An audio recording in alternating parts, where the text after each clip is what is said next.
Saya terheran-heran dengan adanya chips di semua pohon di kota Guangzhou ketika saya ke sana beberapa waktu yang lalu. Hotel yang saya tinggali kebetulan di depannya ada taman yang cukup besar. Sore hari saya menyempatkan gerak-gerak sedikit untuk melepas penatnya karena panjangnya meeting. Karena ada chips di pohon itu, saya terus mengikuti langkah saya bukan sekedar hanya di sekitar taman, tapi saya terus berjalan keluar dari taman tersebut. Setiap langkah saya selalu memperhatikan pohon-pohon yang ada di sekitar saya, dan saya heran karena tidak ada satupun pohon yang tidak ada chipsnya, pohon yang besar. Jadi saya terus saja mengikuti jalan tersebut sehingga akhirnya saya bingung di mana posisi saya sekarang. Karena jalan selama 1 jam tersebut menurut feeling saya di awal adalah arahnya berputar sehingga kembali lagi ke hotel tersebut. Tapi ternyata saya nggak ketemu hotel tersebut. Mungkin karena saya banyak ngelamun. Isi kepala saya ya chips tadi. Saya bertanya, ngapain sih pohon dikasih chips? Lalu seperti kebiasaan saya sebagai seorang introvert yang agak pemalu, saya malu kalau bertanya pada orang. Maka kotak ajaib saya adalah membuka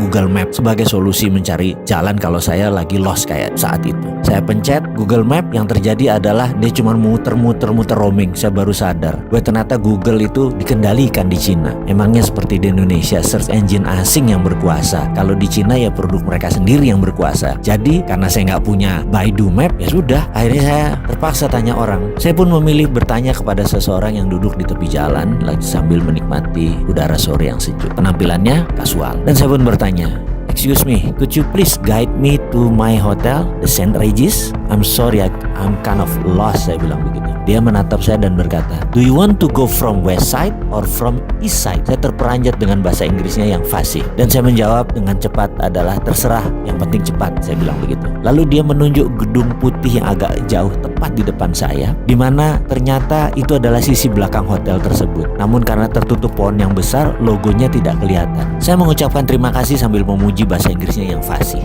dan juga memastikan apakah dia pernah tinggal di luar negeri atau sekolah di luar negeri. Lalu dia menjawab, "I never been abroad, but a couple years ago I have a business export to America, so I need to be able speaking their language by phone and email." "Nice," saya jawab singkat. Lalu kembali saya bertanya, "And how about now? Still in business?" Dia jawab sambil menegakkan posisi berdirinya jadi lurus. "Yes, I'm business in Africa. Africa is one of China future. Very good prospect there for China." Sambil mendengar perkataan tersebut, saya mengucapkan terima kasih yang dijawabnya dengan hanya lambaian tangan. Kepala saya bertambah 2 masalah sekarang. Chip di pohon dan Afrika akan menjadi next China. Kok jauh bener ya mereka itu mikirnya. Sementara Indonesia mikirnya politik dalam negeri yang cakar-cakaran terus. Kapan ke Afrikanya?